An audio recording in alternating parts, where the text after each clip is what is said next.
ओम सभी को नमस्ते। मंत्रोच्चारण। ओम सहनाववतु सहनौ भुनक्तु सह वीर्यं करवावहै तेजस्विनावधीतमस्तु मा विद्विषावहै। ओम शांति शांति शांति। शतपथ ब्राह्मण की कक्षा संख्या 96 है। दूसरे कांड के प्रथम अध्याय का 3 ब्राह्मण पूरे हो गए हैं। आज चौथा ब्राह्मण प्रारंभ हो रहा है। तीसरे ब्राह्मण में ऋतुओं के आधार पर द्विज को कब अग्न्याधान करना है, इस प्रसंग को लेकर के बताया। अब इस चौथे ब्राह्मण में उपवसत को लेकर के बताया जा रहा है। उपवास को उपवसत भी कहते हैं। और जिस दिन अग्न्याधान करना हो, एक दिन पहले रात से उपवास किया जाता है। उस प्रक्रिया को यहाँ पर बताया जा रहा है। पृष्ठ संख्या है 379। यद अह अस्य श्वो अग्न्याधेयं स्यात्। यद अह जिस दिन, अस्य इस यज्ञ के, श्व अग्न्याधेयं स्यात् इस यज्ञ के कल अर्थात आने वाले कल अग्न्याधेयम अग्नि का आधान होना चाहिए। उससे पहले यानी उस दिन रात को दिवैव अश्नीयात दिन में ही खाना चाहिए। रात को नहीं खाना है, बस दिन दिन में खा लेना चाहिए। मनोह वै देवा मनुष्यस्य जानन्ति। देवा, ये दो देवगण हैं, ये मनुष्यस्य मनो जानन्ति मनुष्य के मन को जानते हैं। मनुष्य के मनोभावों को अच्छी तरह देव ही जान सकते हैं। जैसे वैद्य रोगी के मनोभाव को जानता है, जैसे दुकानदार ग्राहक के मनोभाव को जानता है, ऐसे ही साधकों के मनोभावों को योगी जानता है और विद्यार्थियों के मनोभावों को अध्यापक जानता है। ऐसे सबके साथ लागू कर सकते आप अपने साथ भी लागू कर सकते। पति के मनोभाव को पत्नी जानती है, पत्नी के मनोभाव को पति जानता है, बच्चों के मनोभावों को माँ बाप जानते हैं। ऐसे सबके साथ आप लगा सकते। और ये कोई बुरी बात नहीं, अच्छी बात है। सामने वाले के मनोभावों को जान करके उसके अनुरूप डील करना, उसके अनुरूप चलना, ये मनुष्य का कर्तव्य है। अगर ऐसा नहीं करेगा ना, तो वो सुखी नहीं रह सकता, अनुकूल बन करके नहीं रह सकता। तो कहते हैं मनोह वै देवा मनुष्य से जानन्ति। मनुष्य के मनों को देवलोग जानते हैं। ते अस्य एतश्वो आज्ञाधेयं विदु। ते वो देवगण जो है, अस्य उस यज्ञ के, श्वो अग्न्याधेयम कल आने वाले दिन अग्नि का आधान होना चाहिए, इस बात को ते वो देवलोग विदु जानते हैं। और जान करके ते अस्य विश्वे देवा गृहानागच्छन्ति। वो उस यज्ञ के निमित्त विश्वे देवा, सभी देवगण, विश्वे देवागण जो है, गृहानागच्छन्ति यजमान के घरों में आ जाते हैं, पहले से आकर के रह जाते हैं। ते अस्य गृहेषु उपवसन्ति। और वो देवगण जो है उस यज्ञ के यजमान के घरों में उपवसन्ति रहते हैं। देवलोग पहले से आकर के यजमान के घरों में उपवसन्ति रहते हैं, इसलिए स उपवसथा, उसको उपवास कहते हैं। अर्थात उस दिन रात को जो है उपवास रहना होता है यजमान को। आगे बढ़ रहा हूं जी। तत् नु एव अनवक्लिप्तम, तत् नु एव अनवक्लिप्तम, ये उचित बात नहीं है, ये अवक्लिप्त नहीं है, अनवक्लिप्त है, ये उचित बात नहीं है। क्या क्या उचित नहीं है? यो मनुष्येषु अनश्नत्सु पूर्वो अश्नियात, जो घर पे मेहमान आए हों, उनके आए हुए रहते हुए पहले से यजमान भोजन करे, ये तो उचित तो है ही नहीं है। घर पे मेहमान आए हो और पहले से यजमान जो है खाना खा चुके हों, ये तो उचित नहीं है। उचित तो यह है कि पहले मेहमानों को खिलाओ, बाद में खाओ। अथा किमु यो देवेषु अनश्नत्सु पूर्वाश्नियात, और ये इससे भी ज़्यादा अनुचित होगा, जो किम क्या, ये और अधिक अनुचित होगा, यो देवेषु अनश्नत्सु, अनश्नत्सु जो देवों के ना खाने पर पूर्व अश्नियात यजमान पहले से खा ले। तस्मात् उ दिवा एव अश्नियात, इसलिए दिन में खा लेना चाहिए यजमान को। क्योंकि देव, देखिएगा इसको समझने का प्रयत्न करना, देव आकर के पहले से यजमान के घर में बैठ गए और देवों को खाना है कल, जब अग्न्यादान होगा तभी तो देव लोग खाएंगे, और देव घर में बैठे हैं और आप खा रहे हो, इसलिए आपको क्या करना चाहिए? उपवास रहना चाहिए। अब किनको नहीं समझ में आए वो पूछेंगे, ये तो आप पढ़ चुके हैं, वैसे तो शोध ग्रंथों में ये सब बातें हो चुकी हैं, फिर भी किसी को समझ में नहीं आया तो पूछ सकते हैं। कई बार आदमी मन में रहता है, समझ में तो आए नहीं, और पूछेंगे तो पता नहीं क्या सोचेंगे, मैं यही डांटूंगा, आपने शोध ग्रंथ में पढ़ा है, याद रखा करो। हाँ जी, एक हाथ तो खड़ा हुआ ही है। हाँ जी बोलिए चंद्रा जी। जी नमस्कार स्वामी जी। मैं पूछ रही थी कि हबी रात को देते हैं क्या? ये हबी जो है, नहीं ये नहीं रात को देते, ऐसा नहीं कह रहे हैं। मतलब अज्ञाधान करने की प्रक्रिया, आप श्रोत ग्रंथ नहीं पढ़े होंगे ना, नया जुड़े हैं इसमें, तो श्रोत ग्रंथों में ये बताया गया है कि अज्ञाधान करना एक बहुत बड़ी प्रक्रिया होती है।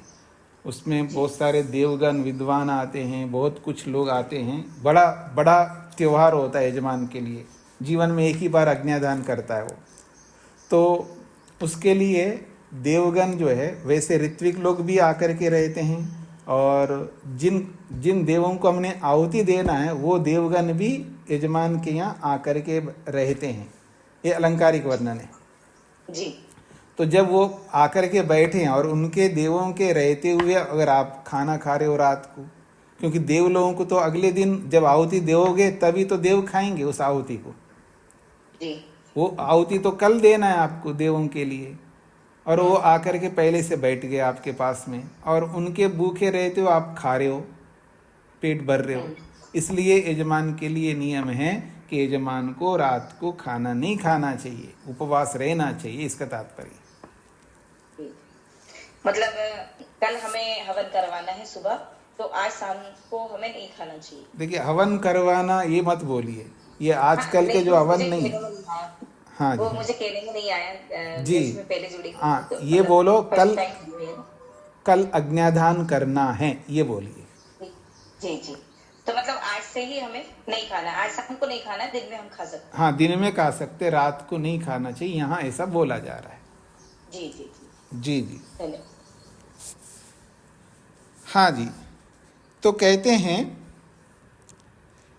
दिवा एवं अश्निया दिन में ही खाना चाहिए। तद उ अपि कामम एवं नक्तम अश्नियात। अब याज्ञवल कहते हैं अरे कोई फर्क नहीं पड़ता है, रात को भी आप खा सकते हो। श्रुत ग्रंथों में आपने पढ़ा है ना, खा सकते हो, लेकिन कितना खाना चाहिए? बहुत हल्का खाना चाहिए। जो आजकल हल्का खाना बोलते हो ना आप लोग, पता नहीं वो क्या हल्का होता है, उससे भी कई गुना हल्का होना चाहिए। मतलब खाया भी और नहीं खाया जैसा होना चाहिए, ये हल्का का मतलब ये होता है। हाँ जी, मान लीजिए आपने दिन में खाया, दिन में मतलब दोपहर में खा लिया, रात को भी खाना है आपको, ऐसा मान करके चलिए, तो दोपहर में ऐसे तो नहीं खाते, रात का भी खा लो आप। जैसे बाहर जाते तो हम लोग करते हैं ना, किसी के बस की चलो तो 2 दिन का खा जाए वो, तो आपको पता है रात को भी खाना है तो उसी हिसाब से खाओगे ना, रात को भूख लगे उतना ही खाओगे। अब ऐसी स्थिति आ गई, अब उतना ही खा रखा है, ज़्यादा तो खाया नहीं, रात को भूख लग रही है और आपको खाना नहीं है, उपवास रहना है, तो हल्का खाना है। तो मतलब क्या हल्का खाना का, 1 सेव खा लेना, बस हो गया। 1 एप्पल खा लो, बस हो गया।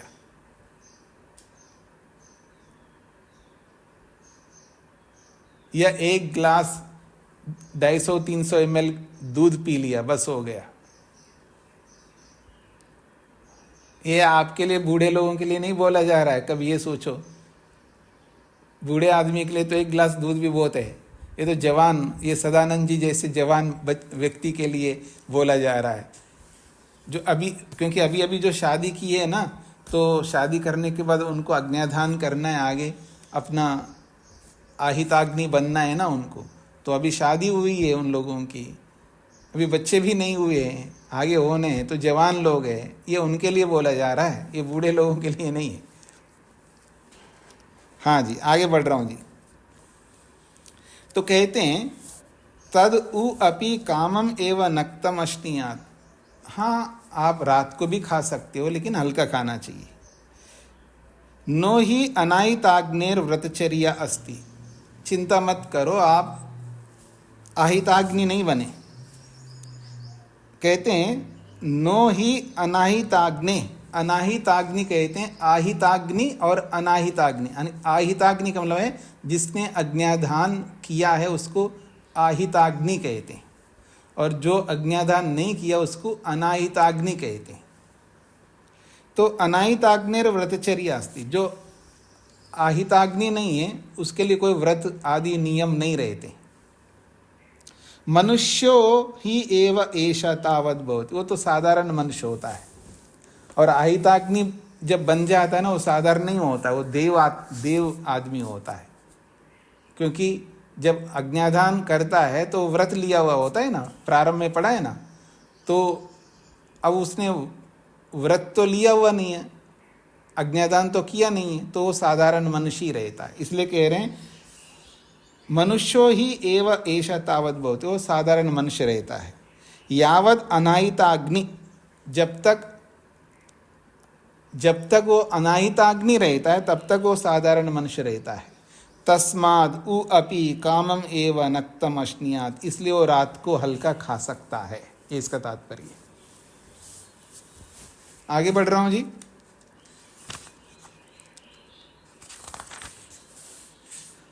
तदह एके अजम उपबध्नन्ति। तदह एके, कुछ ऐसे याज्ञिक विद्वान कहते हैं अजम उपबध्नन्ति, ये जो अज्ञाधान करने वाला यजमान है वो एक बकरे को भी बांध के रखता है वहां पर। आग्नेयो अजह, क्योंकि वो जो बकरा है वो अग्नि संबंधी होता है। अग्नेरेव सर्वत्वाय इति वदन्तः, और जब वो बकरे को बांधता है तो अग्नि की पूर्णता के लिए वो बकरे को बांध के रखता है, ऐसा कुछ कहते हैं। तद उ तथा न कुर्यात, याज्ञवल्क्य कह रहे हैं ऐसा मत किया करें, ऐसा ना करें, बकरे को बांध के रखने की कोई ज़रूरत नहीं है, ये याज्ञवल्क्य कह रहे हैं।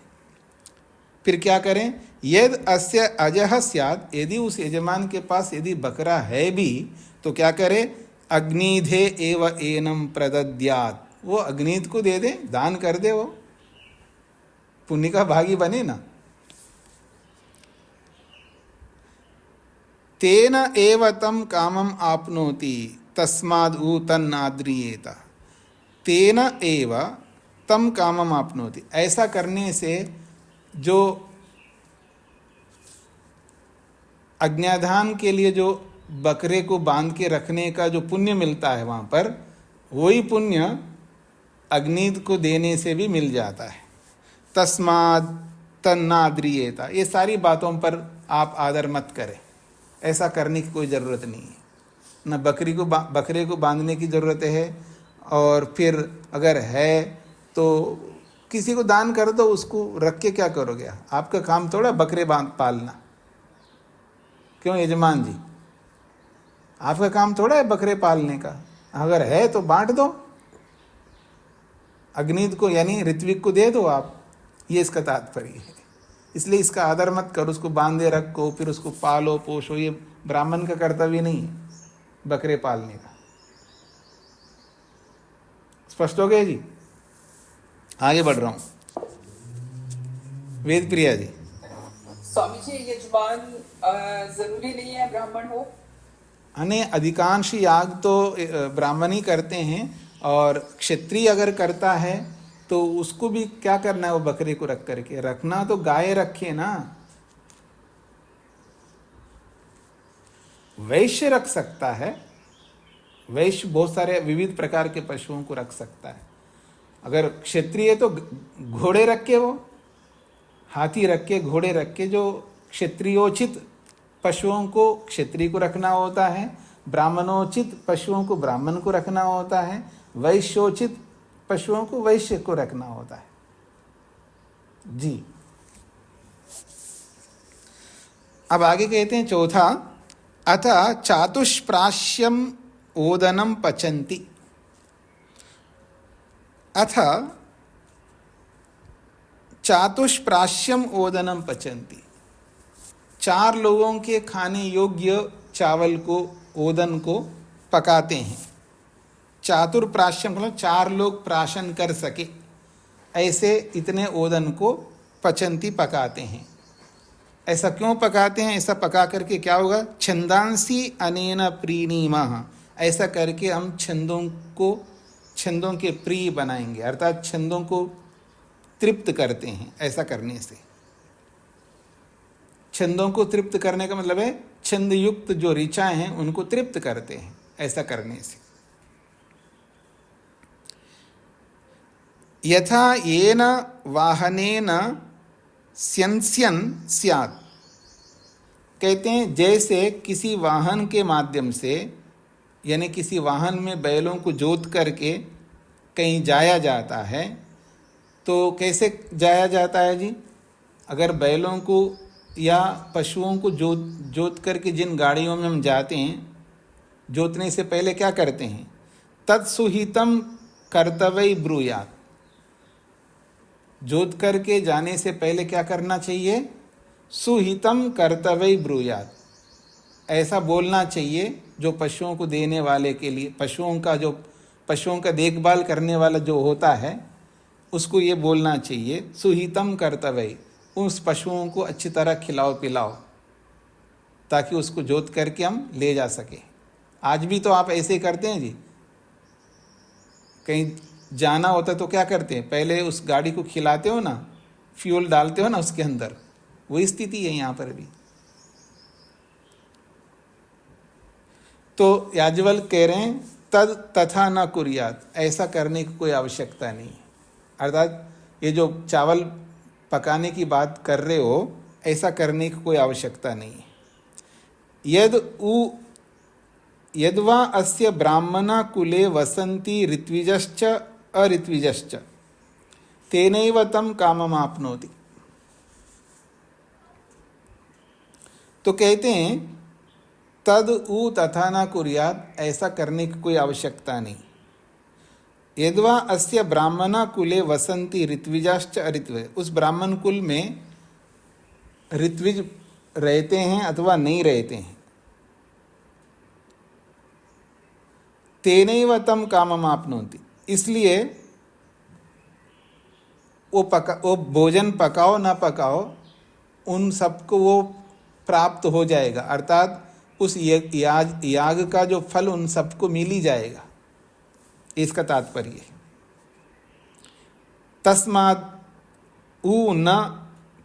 उ तन्नाद्रियते, इसलिए इस प्रथा का आदर नहीं करना चाहिए। ये जो 4 लोगों के लायक ओदन पकाने की ये सब क्रियाएं करने की आवश्यकता नहीं है, क्योंकि वहाँ ऋत्विक वैसे ही ऋत्विक तो रहते ही है ना, ऋत्विक होते ही हैं सब जगह, और ऋत्विक हो या ना हो, उस कुल में ब्राह्मण तो होते ही है ना। तो जहाँ भी ब्राह्मण होते हैं उनके लिए तो उनके लिए उस कुल में ब्राह्मण होते हैं, चाहे ऋत्विक होते हैं या साधारण ब्राह्मण होते हैं, उनके लिए तो पहले से आपको तो देना ही होता है ना, अतिथि यज्ञ जिसको आप कहते हैं। अतिथि यज्ञ के लिए तो आप खिलाते ही हैं, अलग से आपको बनाने की कोई आवश्यकता नहीं है, ये इसका तात्पर्य। अब देखिएगा, हर व्यक्ति को अतिथि यज्ञ, हर व्यक्ति का मतलब है जो गृहस्थ होता है उसको पंचमा यज्ञ करने होते हैं, और पंचमा यज्ञ में अतिथि यज्ञ भी होता है। तो उस कुल में तो ऋत्विक के रूप में या बिना ऋत्विक के रूप में ब्राह्मण तो होते ही है, क्योंकि किसी ना किसी ब्राह्मण को आपको खिलाना ही होता है ना रोज। जब उनको खिलाने के लिए आपको बनाना ही होता है, अतिरिक्त 4 लोगों के लिए बनाने की आवश्यकता नहीं, ये कहना चाह रहे हैं। हाँ जी, सबको क्लियर हो गया आप लोगों को? आगे बढ़ूं? आगे कहते हैं तस्य सर्पिरासेचनम कृत्वा सर्पिरासिंच अश्वत्थी ही तिस्रः समिदो घृतेन अन्वज्य समिद्वती भी घृतवती भी ऋग्भि अभ्यादधति। समिधा रखने की बात की है। जब अग्न्याधान होता है जिस दिन, वो प्रक्रिया चल रही है। जब अग्न्याधान होता है, जब समिधा रखनी होती है, समिधा को किस तरह रखनी है उस प्रक्रिया को बोला जा रहा है। तस्य सर्पिर आसेचनम कृत्वा, समिधा तस्य का मतलब उस ओदन में, हाँ ऐसा क्या, वो ओदन का प्रयोग क्या कैसा होता है? अगर ओदन बना हुआ रहता है तो उस ओदन का प्रयोग कैसे होता है?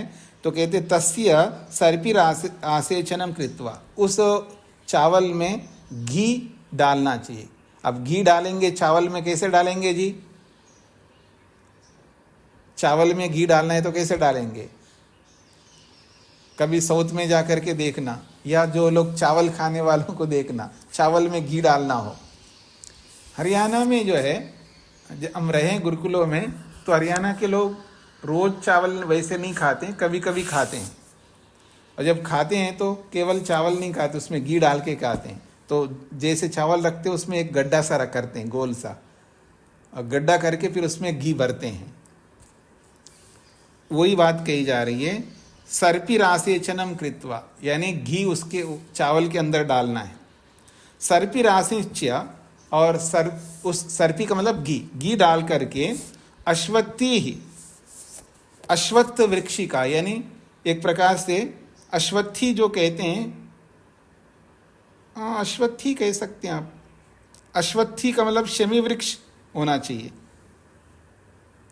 हाँ, इसको कहते हैं अश्वत्थी। अश्वत्थी का मतलब जो है ये जो पीपल का, पीपल की लकड़ी। लेकिन शमी वृक्ष के गर्भ से उत्पन्न हुआ वो जो पीपल होता है ना, उसको ज़्यादा शुभ मानते हैं। शमी वृक्ष के गर्भ में का मतलब है, जैसे आपने देखा होगा पेड़ के अंदर पेड़ पैदा होता है ना, तो शमी वृक्ष के गर्भ से फिर पीपल का वृक्ष उत्पन्न हुआ, उसकी समिधा, उसको अश्वत्थी कहते हैं। तीसरा समिधा, 3 समिधा ले लो, घृतेन अन्वज्य, घी में डुबो करके, समिद्वती भी घृतवती भी ऋग्भि। तो कहते हैं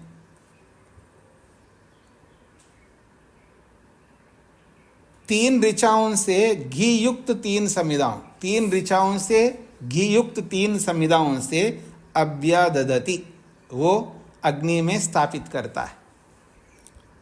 शमी गर्भम एतद आपनुमा, और ऐसा करने से शमी गर्भम एतद आपनुमा, ऐसे क्रिया करके शमी गर्भ को प्राप्त किया हुआ होता है। अर्थात जो शमी वृक्ष के गर्भ से उत्पन्न पीपल की जो समिधा को डालने से जो लाभ प्राप्त होता है, वैसा ही लाभ प्राप्त होता है ऐसा करने से, ये कहना चाह रहे। इति वदंता, ऐसा कुछ याज्ञिक लोग कहते हैं। स यह पुरस्तात् संवत्सरम अभ्यादध्यात् सह तम कामम आपनुयात्। स यह पुरस्तात् संवत्सरम अभ्यादध्यात्, वो 1 संवत्सर तक पुरस्ताद, अज्ञादान से पहले एक साल तक स य पुरस्तात् संवत्सरम अभ्यदद्या,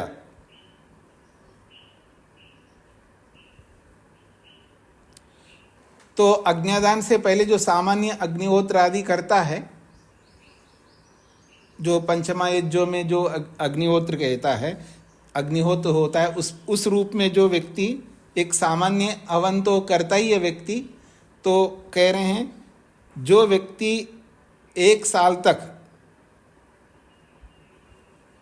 ऐसे 3 समुदायों को रखता है, सह तम कामम आपनियात, वो व्यक्ति उसी कामना को प्राप्त कर लेता है जो शमी गर्भ से उत्पन्न अश्वत्थ की समिधा को रखने का फल प्राप्त होता है। वैसा ही फल प्राप्त करना हो जिसको, तो 1 साल तक ऐसे समिधाएं वो रखता रहे, तो सामान्य समिधाएं रखता रहे, उसी फल को ये भी प्राप्त कर लेता है, इसका तात्पर्य। तो कहते तस्माद उ तन्नाद्रियेता, इसलिए इन सब बातों पर आप आदर मत करिए, इन पछोड़े में नहीं पड़िए। ऐसा याज्ञवल्क्य बहुत सटीक बताते हैं कि कई आडंबरों में मत जाइए, ऐसा करने की कोई आवश्यकता नहीं, इसका तात्पर्य। तदहु ह उवाच भाल्लवेयः, भाल्लवेय भल्ल का पुत्र हो या बल्ल गोत्र का हो, उसको भाल्लवेय कहते हैं। तो एक याज्ञिक विद्वान हुए हैं भाल्लवेय, वो कहते तद ह उवाच भाल्लवेय, तो भाल्लवेय जो याज्ञिक व्यक्ति है उसने एक बात कही है, यथा वा अन्यत करिष्यन् सो अन्यत कुर्यात्, यदि कोई व्यक्ति एक कार्य को करने की इच्छा लेकर के चले और दूसरा ही कोई कार्य कर डाले, जिस कार्य को करने की इच्छा से आगे बढ़े और दूसरा ही कोई काम कर डाले, कैसा होता है? उचित नहीं होता है। अथवा यथा अन्यद वदिष्यन् सो अन्यद वदेत, कुछ बोलने की इच्छा से कुछ और ही बोल डाले, मतलब एक बात बोलने की इच्छा से वो आपके सामने प्रस्तुत हो जाए और कुछ और ही बोले, ऐसा होता नहीं जी। पति के सामने पत्नी कुछ बोलने के लिए जाती है, जो सोच करके जाती है वो ना बोल करके उसके हाव भाव को देख करके डर करके या और कोई कारण से अभी गुस्सा करेंगे, अब पता नहीं क्या कहेंगे, अब ये किस मूड में है, बोलने के लिए कुछ सामग्री लेकर के जाती है। जैसे पति के सामने जाते, पति के मूड को देख कर कुछ और ही बोल देते, हाँ जी आपको भूख लग रही है तो खिला दूँ, अब कुछ ना कुछ बोलेगी इस तरह का, और जो बोलना था उसको वो बोलती नहीं। होता नहीं होता ऐसा? तो यही बात कही जा रही है यहाँ पर, यथा अन्यद वदिष्यन् सो अन्यद वदेत, कुछ बोलने की इच्छा से चले सामने वाले के सामने, कुछ और ही बोल डाले।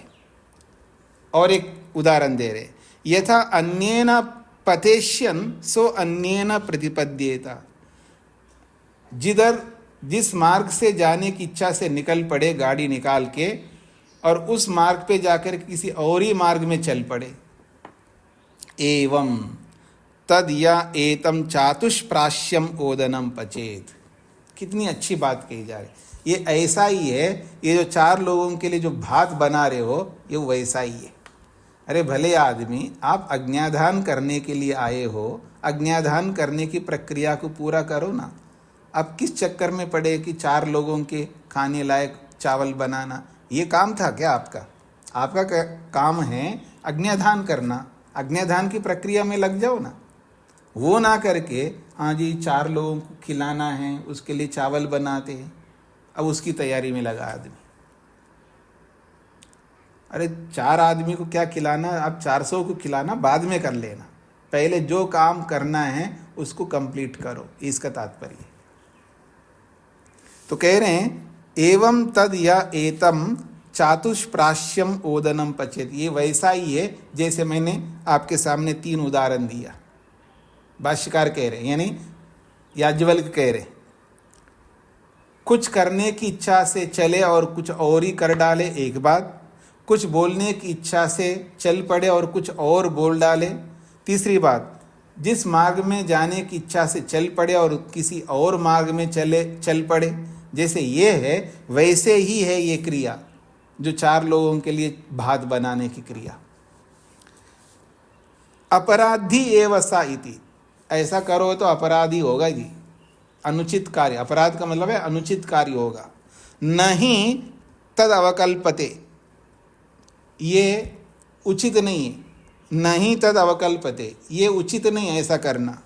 यस्मिन् अग्नौ ऋचा व सामना व यजुषा व समिधम व अभ्यादध्यात्, जिस अग्नि में आपको ऋग्वेद से, यजुर्वेद से, सामवेद से, समिधाओं के माध्यम से आहुति देना है, वो छोड़ करके आप चावल पकाने में लग गए उस अग्नि में। आहुतिम व जुह्यात्, आपको आहुति देना चाहिए। यत् तम दक्षिणा व हरेयु, और वो ना दे करके दक्षिणा हरेयु, और दक्षिणा के लिए आप आगे बढ़ रहे, क्योंकि ये जो भात खिलाया जाता है वो दक्षिणा के रूप में खिलाया जाता है। याद रखिएगा, मैंने अनेक बार बोला है, दर्श पूर्णमासेष्टि दोनों यागों में जो ऋत्विक गण आते हैं, क्योंकि हर 15 दिन में आना है जी उनको, हर 15 दिन में आना है, तो हर 15 दिन में आप दक्षिणा क्या दोगे, उसके लिए निर्धारण है, बस उनको भरपेट चावल खिला दो, बस हो गई उनकी दक्षिणा। तो कहते हैं यत्तम दक्षिणा व हरेयु अनु व गमेयु,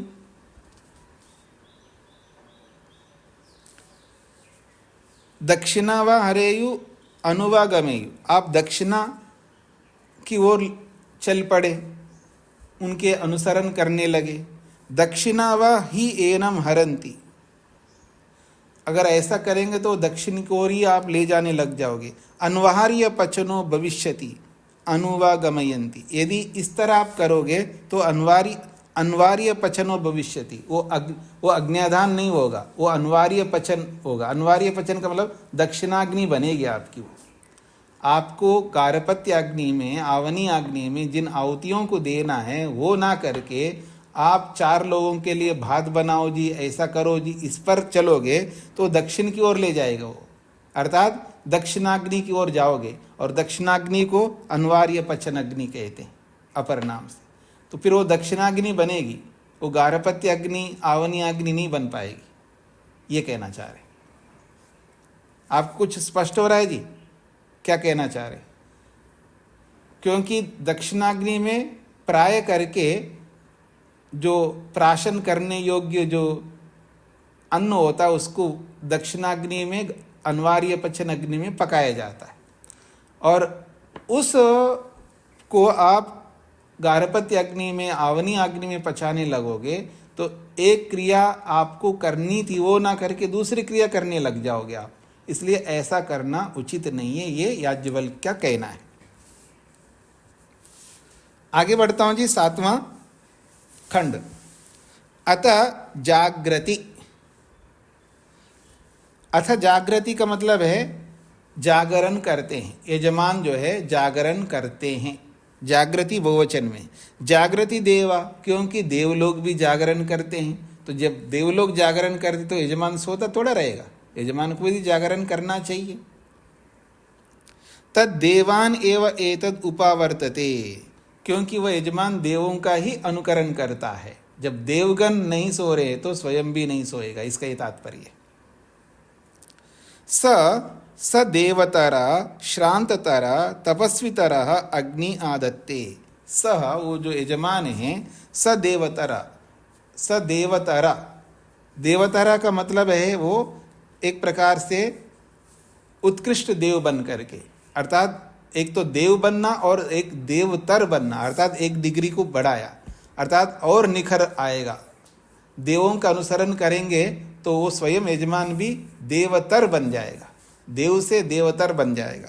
फिर कहा श्रांततरा, श्रांत, क्योंकि श्रांत का मतलब है थकावट, अर्थात यूँ कहिए जब अग्न्याधान की बहुत सारी क्रियाएं करते हैं तो उसमें बहुत कुछ तामझाम करना पड़ता है यजमान के लिए, उसमें काफ़ी काम कर करके वो थक जाता है, तो श्रांततर बन जाता है। क्योंकि ये सब देवों के लिए करना है तो श्रांत यानी थक जाता है, तो ऐसा थक जाना उचित माना जाता है। श्रेष्ठ कामों को करते हुए यदि व्यक्ति थकता है तो ऐसा थकना शुभ सूचक है। फिर कहा तपस्वी तरह, फिर वो तपस्वी भी बन जाता। जब थक जाता है देवों के लिए काम कर करके तो वो श्रांततर बन गया, और श्रांततर बन करके तपस्वी तर भी बन जाएगा, अर्थात अधिक तपस्या करने वाला बनेगा। तो 3 बातें, सदेवतर, श्रांततर, तपस्वी तर, ऐसे 3 योग्यताओं को पा करके अग्नि आधत्ते, वो अग्नि का आधान करता है यजमान। तद उ अपि कामम एव स्वप्यात्, कोई बात नहीं, याज्वल कह रहे हैं जागने की कोई जरूरत नहीं है। तद उ अपि कामम एव स्वप्यात्, अगर आपको नींद आती है, अगर आपको सोना चाहते हो, आप सो भी सकते हो, देयर इज नो प्रॉब्लम, ये कहना चाह रहे हैं।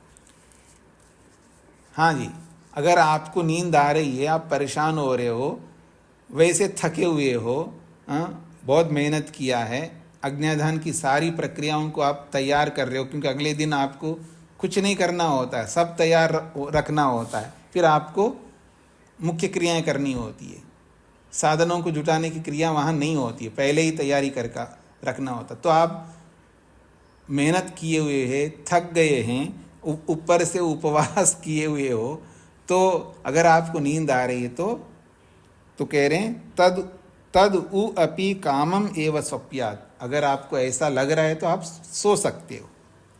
नो ही अनाहिताग्ने व्रतचर्या अस्ति, आप तो अनाहिताग्नि, आहिताग्नि नहीं हो, क्योंकि अभी अज्ञाधान के बाद ही तो आहिताग्नि बनोगे। आपको ये समझ में आ रहा है कि आहिताग्नि मतलब क्या होता है? श्रोत ग्रंथों से पहले भी आपको कई बार बता चुका हूँ, जब धर्म ग्रंथ पढ़ रहे थे तब भी बताया हूँ, और गृह सूत्र पढ़ाए तब भी बताया हूँ, और श्रोत सूत्रों में भी बताया हूँ।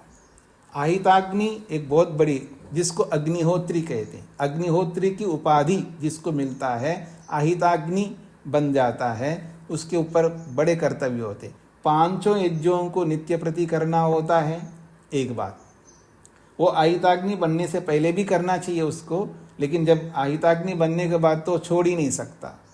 फिर हर 15 दिन में दर्शेष्टि, पूर्णमासेष्टि भी करना है, फिर चातुर्मासेष्टि जितनी भी होती हैं उन सबको करना है।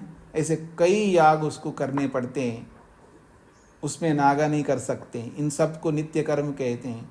और नित्य कर्मों में बंधा रहता है यजमान, बहुत बड़ा पुण्य कर रहा होता है, तब जाकर के वो अग्निहोत्री बनता है, आहिताग्नि बनता है। तो ऐसा आहिताग्नि अभी बनने जा रहा है, अभी आहिताग्नि नहीं, इसलिए उसके लिए कोई व्रतचर्या नहीं है, ये कहना चाह रहे हैं। मानुषो ही एव एष तावद भवति, ये तो सामान्य मनुष्य हुआ होता है, मतलब आहिताग्नि नहीं है तो इसलिए मानुष, मनुष्य है, देव नहीं बनाया अभी। यावद अनाहिताग्नि, क्योंकि जब तक वो आहिताग्नि नहीं है तो तावत, तब तक वो अनाहिताग्नि है। तस्माद उ अपि कामम एव स्वप्यात्, इसलिए वो सो सकता है रात को, जागरण रहने की जरूरत नहीं है। क्योंकि श्रोत ग्रंथों में आपने पढ़ा है ना, तो जब जब दर्शेष्टि पूर्णमासेष्टि आती है तो उससे एक दिन पहले उसको जागरण करना ही होता है। आगे बढ़ रहा हूँ जी। अब ये सब पूर्व तैयारियां बताई जी, यहाँ अभी तक पूर्व तैयारियां बताई गई है। अब आगे बताने जा रहे हैं अग्निमंथन की प्रक्रिया है। अग्निमंथन करना होता है, अग्नि को मथ करके, यानी मंथन करके ही अग्नि को प्रकट करना होता है। आजकल जो रेडीमेड जो है, आजकल लाइटर से, अथवा लाइटर भी नहीं आजकल घरों के अंदर, वो बस वो जो गैस का जो बटन होता है ना, उसको थोड़ा घुमा दो, अपने आप जल पड़ता है। कितना सरल कर दिया जी। अब अभी थोड़ा रुक जाइए, अब तो आपको हाथ से उस बटन को हिलाना पड़ता है। एक दिन आएगा वहाँ जाकर हाथ ऐसे रख देना, हाथ ऊपर से बिना टच किए चल पड़ेगा, देखना वो भी दिन आएंगे। कई चीज़ों में आज आ चुका है, पर हर जगह नहीं आए, कई चीज़ों में आ चुका है, आगे जा कर के ये भी आ जाएगा।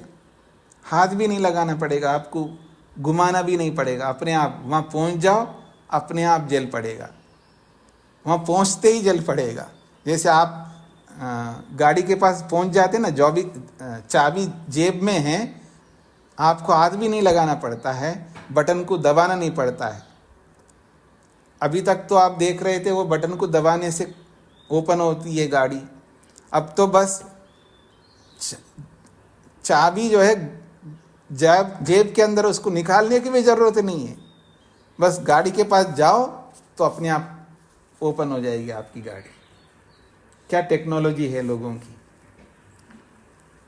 तो अग्नि को प्रकट करना होता था मंथन करके, उस प्रक्रिया को आगे बढ़ाया जा रहा है। तदहा एके अनुदिते मथित्वा तम उदिते प्रांचम उद्धरंती। कहते हैं तदहा एके, कुछ याज्ञिक विद्वान कहते हैं, अनुदिते मथित्वा, सूर्योदय से पहले ही मंथन करके, तम उस अग्नि को, उदिते प्रांचम उद्धरंती, सूर्योदय होने के बाद में उस अग्नि को पूर्व की ओर ले जाते हैं, आह्वनी की ओर, गारहपत्य की ओर ले जाते हैं। तद उभे अहोरात्रे परिगृह्णीमः, ऐसा करने से दिन और रात्रि दोनों का ग्रहण उसमें हो जाते हैं। मानो जैसे कि प्राणोदानयो मनसश्च वाशश्च पर्याप्त्या इति, जैसे प्राण और उदान दोनों एक करना है हमको, प्राण और उदान को एक साथ हमको ठीक रखना होता है ना। प्राण और उदान का बड़ा संबंध है जी। प्राण और उदान को जैसे एक किया जाता है, या मनसश्च वाचश्च, वाणी और मन को जैसे एक किया जाता है, तभी पूर्णता आती है। मन में कुछ और, वाणी में कुछ और बोलो तो एक रूपता नहीं है, तो जीवन पता नहीं किस दिशा में चला जाए। इसलिए मन और वाणी को एक करके रखना होता, तभी पूर्णता है हमारे कर्मों की। मन और वाणी को कहो या मन और शरीर को कहो।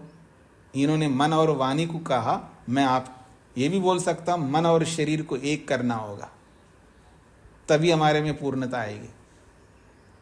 मन में बहुत अच्छे विचार आते हैं जी, हाँ जी, बहुत लोग दुनिया में बहुत गरीब लोग हैं, इनको हेल्प होना चाहिए, कितना अच्छा विचार आया, तो उस विचार को शरीर के साथ जोड़ना पड़ेगा आपको, मन और शरीर को एक करना होगा, ऐसा।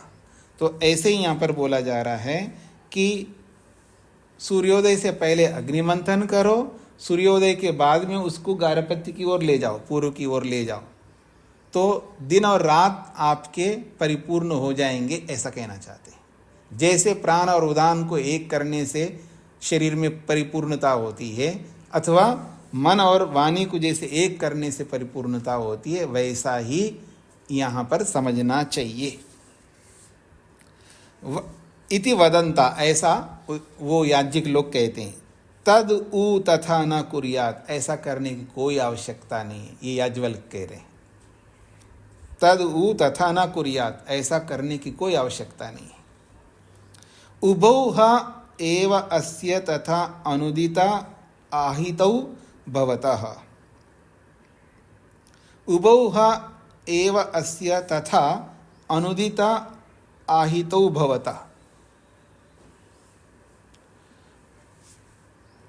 फिर कहा अनुदिते ही मथित्वा तम उदिते प्रांचम उद्धरंती, स या उदिते आह्वनीयम मथेत सह तत्पर्याप्नुयात्।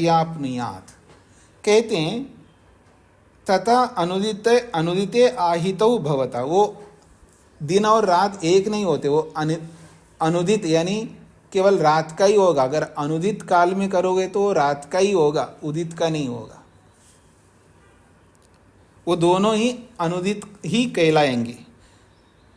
अनुदिते ही मथित्वा, सूर्योदय से पहले अग्निमंथन करके उस अग्नि को उदिते प्रांचम उद्धरंती, और उसको फिर दिन में उसको उधर ले जाते हैं। ऐसा करो तो अनुदित के साथ, अर्थात सूर्योदय से पहले का ही, रात का ही माना जाएगा। स य उदिते आहवनीयम मथेत, यदि सूर्योदय होने के बाद अगर आवनी को ध्यान में रख करके मंथन करता है, सह तत्पर्याप्नुयात, वो दोनों को प्राप्त हो जाएगा। अर्थात प्रातःकाल का भी हो जाएगा उसका, सायंकाल का भी हो जाएगा। इसलिए उदित सूर्योदय के बाद ही मंथन करना चाहिए। सूर्योदय से पहले मंथन करके सूर्योदय के बाद उसको ले जाओगे तो दोनों का नहीं बनेगा, वो रात्रि का ही बनेगा। इसलिए अग्नि मंथन सूर्योदय के बाद ही करना चाहिए, ऐसा याज्ञवल्क्य ने कहा है। यहाँ पर स्पष्ट हो गया जी?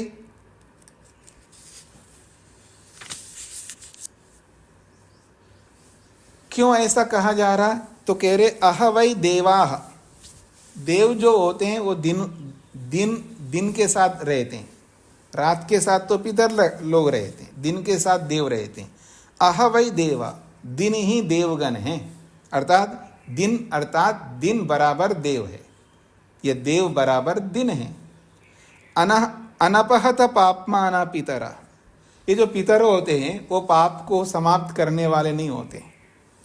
न पापमानम अपहते, वो पाप को दूर नहीं कर सकते। मर्त्या पितरा, वो मरने वाले होते हैं। पूरा ही आयुषो म्रियते, वो आयु को कंप्लीट किए हुए, आयु को पूरा किए बिना ही पितर लोग जल्दी मर जाते हैं। यो अनुदिते मथति, जो व्यक्ति सूर्योदय से पहले मंथन करता है वो पितर के बराबर होता है। फिर कहा अपहत पापमानो देवा, और देव लोग जो होते हैं वो अपहत पापमान, वो पाप रहित तो होते हैं। पापमानम अपहते, क्योंकि वो पाप को दूर करने वाले होते हैं।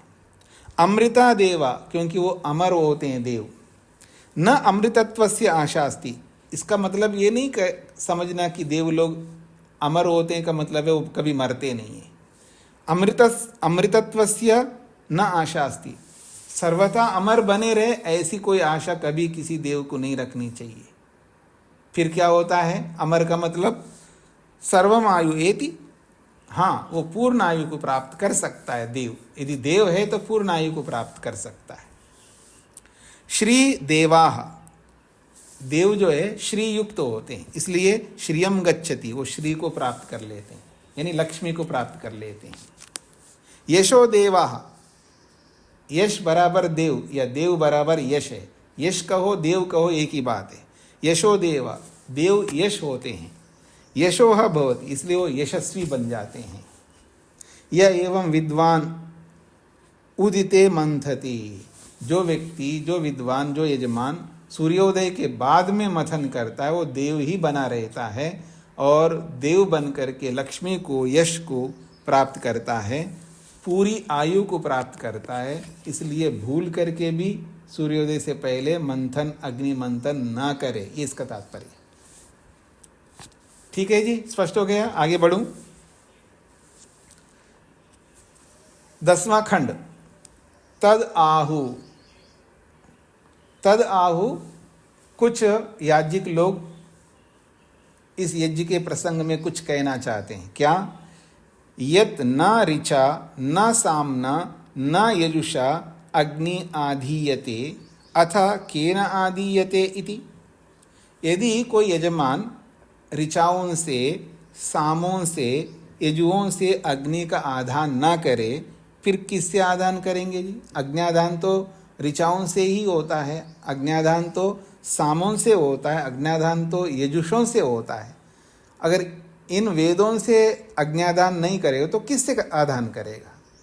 इसका मतलब है इन वेदों के माध्यम से ही अग्न्याधान करता है, इसका तात्पर्य है। ब्राह्मणो ह एव एषः, ब्राह्मणो ह एव एष, ये तो ब्राह्मण है। ब्रह्मणः ह एव एष, ये तो ब्रह्म है। ये जो अग्न्यादान करने वाला एक प्रकार से ब्रह्म है, इसलिए ब्रह्मण अधीयते, इसलिए वो ब्रह्म को ब्रह्म से ही प्राप्त करता है। ब्रह्म को ब्रह्म से ही प्राप्त करता था। ब्रह्मणा का मतलब है वेद, ऋग्वेद हो, यजुर्वेद हो, सामवेद हो, तो ब्रह्मण अधीयते, वो ब्रह्म हो करके ब्रह्म से ही आधान करता है, ऐसा है इसका तात्पर्य। ब्रह्मणो ह वै एषः, ये ब्रह्मन है, अर्थात ये ब्रह्म स्वरूप है यजमान। और ब्रह्मण अधीयते, और ब्रह्मा से ही आधान करता है, अर्थात वेद से ही आधान करता है। वाग वै ब्रह्म, वाणी ही ब्रह्म है यहाँ पर। और वाग का मतलब केवल वाणी नहीं है, वेद युक्त वाणी। तस्यै वाचः, तस्यै वाचः, उस वाणी के लिए, तस्यै वाचः कहते हैं उसी वाणी का ये अग्नि है। तस्यै वाचा का मतलब है उसी वाणी के लिए ये अग्नि होती है। सत्यमेव ब्रह्म, और ब्रह्म जो है वास्तव में सत्य स्वरूप होता है। तावा एता सत्यमेव व्याहृतयो भवन्ति, वे ये जो व्याहृतियाँ हैं वो सत्य स्वरूप वाली होती हैं। व्याहृतियाँ सत्य स्वरूप वाली होती हैं, और इन्हीं व्याहृतियों के माध्यम से ही वो आगे बढ़ता है। तद अस्य सत्येन एव आधीयन्ते, वो सत्य रूपी व्याहृतियों के माध्यम से ही वो आधान क्रिया करता है। और वो जो व्याहृतियाँ हैं जिनके माध्यम से वो आधान करता है, वो कैसे करता है आगे बताया जा रहा है। भू इति वै प्रजापति, भू जो है वो प्रजापति होता है, और भूरूपी प्रजापति जो है इमाम अजनयता, इस धरती को उत्पन्न करता है। भुव इति अंतरिक्षम, और भुव का अर्थ होता है अंतरिक्ष है। स्व इति दिवम, और स्व का अर्थ है द्युलोक है। एतावद वा इदम सर्वम, इतना ही है, पूरी दुनिया इन तीनों में ही है। पृथ्वीलोक, अंतरिक्ष लोक, द्युलोक, ये तीनों ही लोक ही पूरी दुनिया एक प्रकार से। यावद इमे लोकाः सर्वेन एव अधीयते, यावद इमे लोका, जितने ये तीन लोक हैं, सर्वेन एव, इन तीनों लोकों से युक्त होकर के ही वो आधान करता है। यानी भू, भुवा और स्वाहा। भू का मतलब प्रजापति है, और प्रजापति ने ही इस पृथ्वी लोक को उत्पन्न किया। एक प्रकार से भू मतलब पृथ्वी लोक, भुवा मतलब अंतरिक्ष लोक, स्वाहा मतलब द्युलोक। अब इन तीनों लोकों के माध्यम से वो आधान करता है, अर्थात भू, भुवा और स्वाहा इन व्याहृतियों से आधान करता है। आप लोग जो सामान्य अग्निहोत्र करते हैं ना जी, जब अग्नि स्थापित करते हैं तो क्या बोलते हैं जी आप लोग? ओम भूर्भुवस्वः बोल करके अग्नि रखते हो ना आप, ये वही है तीन। बस ये बड़ा आधान है और आप वाला जो है छोटा आधान है, यूं समझ लीजिएगा। इसी का वो संक्षेप रूप है जो आप करते हैं। आगे बढ़ता हूं जी। 12वां खंड, भूरिति वै प्रजापति। भू का अर्थ प्रजापति है। ब्रह्म अजनयता, ब्रह्म अजनयता, वो ब्रह्म को उत्पन्न करता है। भुव इति क्षत्रम, ब्रह्म को उत्पन्न करता। भू शब्द से प्रजापति कहा, और वो प्रजापति जो भू है वो एक प्रकार से ब्रह्म अजनयता, वो ब्राह्मण को उत्पन्न करता है। भुव इति क्षत्रम, और भुवा जो है वो क्षेत्रम, क्षत्रिय को उत्पन्न करता है। स्व इति विषम, और स्व जो है विषम, विषम कहते हैं वैश्य को। तो प्रजापति जो है एक प्रकार से ब्रह्मा से ब्राह्मण को, यानी भू से ब्राह्मण को, भुवा से क्षत्रिय को, और स्व से वैश्य को उत्पन्न करता है। एतावद व इदम सर्वम, ये सारी दुनिया जो है इन तीनों से युक्त है। सारी दुनिया में मुख्य लोग यही होते हैं जी, ब्राह्मण, क्षत्रिय, वैश्य, यही संपूर्ण ब्रह्मांड को जो है पालते हैं। इन्हीं के कारण से दुनिया चलती है। शूद्र को क्यों छोड़ दिया जी? शूद्र तो इन तीनों की सेवा में रहता है ना, शूद्र तो इन तीनों की सेवा में रहता है।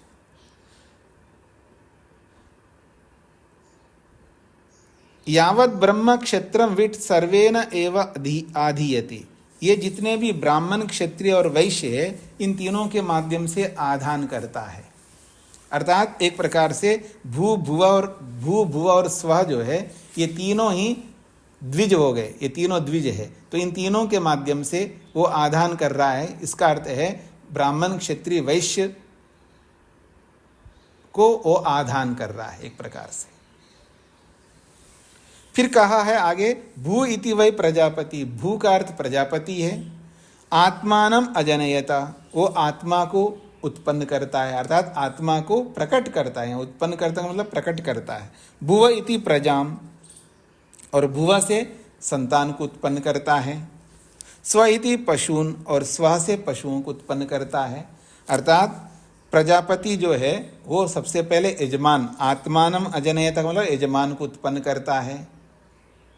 फिर भुवा से प्रजा को उत्पन्न करता है, संतान को उत्पन्न करता है, और स्वहते पशुओं को उत्पन्न करता है। एतावद वा इदम सर्वम, बस दुनिया ये तीनों में है, दुनिया इन तीनों में समेटी हुई है।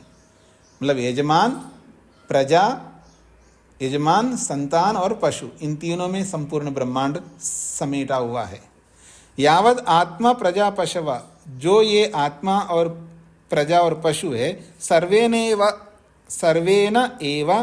आधीयते, इन तीनों के माध्यम से आधान करता है। अब इन तीनों को लेकर के आगे कहा जा रहा है जी, स वै भूर्भुवः, स वै भूर्भुवः, ये भूर्भुवा है। दो चीजें, भू और भुवा, दो हो गए ना यहाँ पर। एतौ एतावता एव गार्हपत्यम आदधाति, एतावता एव, इन दोनों के माध्यम से गार्हपत्य अग्नि का आधान करता है। अथ यत् सर्वै आदध्यात् केन आवनीयम आदध्यात्, यदि भूर्भुवः, भूर्भुवः करके गार्हपत्य का आधान कर रहा है, अगर यदि सर्वै का मतलब है यदि भूर्भुवस्वः, इन तीनों से अगर गार्हपत्य का आधान करें तो फिर केन आवनीयम आदध्यात्, फिर आवनी का आधान फिर किससे करेगा? इसलिए स्व को छोड़ करके दो से तो गार्हपत्य का आधान करवा रहे, और फिर स्व से आगे जो है आवनी का आधान करवाएंगे। द्वे अक्षरे परिशिनष्टि, दो अक्षरों को छोड़ के रखता है। भूर्भुवा में जो है 3 अक्षर है जी, भूर्भुवा में 3 अक्षर है, और स्व में 2 अक्षर है। स्व में वास्तव में सु अवा है, सुवा, आपने अनेक बार पढ़ा है ना श्रोत सूत्रों में, वो स्व ना बोल करके सुवा बोलते हैं, सुवा, सुवा में 2 अक्षर है, और भूर्भुवा में 3 अक्षर है।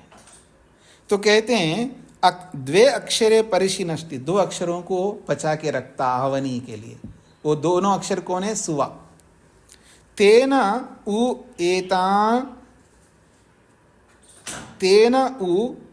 एतानि आयातयामानि भवन्ति।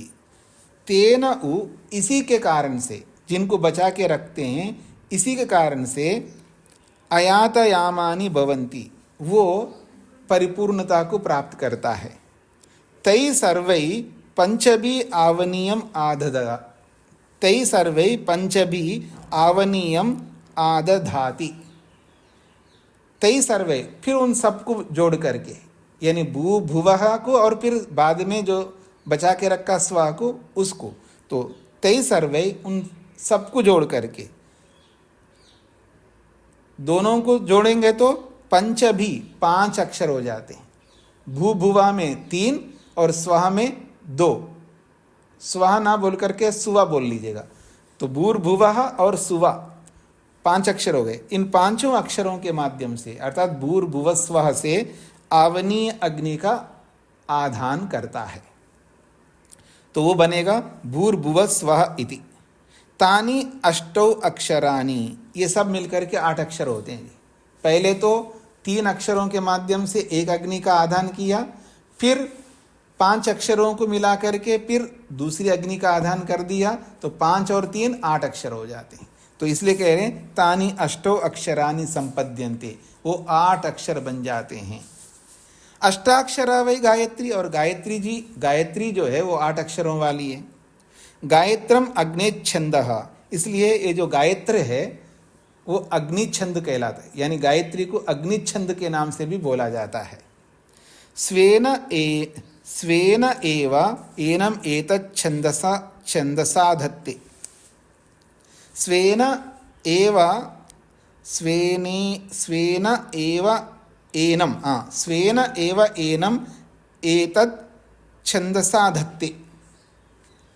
इसको इस तरह वह अग्नि का स्वेन एव छंदसा धत्ते का मतलब है उस अग्नि से ही अग्नि का आधान करता है। यानी गायत्री छंद भी अग्नि है और गायत्री छंद से अग्नि का आधान कर रहा है। यानी गायत्री छंद का नाम अग्नि छंद कहा, बोला है ना, गायत्रम अग्नि छंदा। ये जो गायत्र है ये अग्नि छंद कहलाता है। यानी गायत्री छंद को अग्नि छंद भी बोल सकते।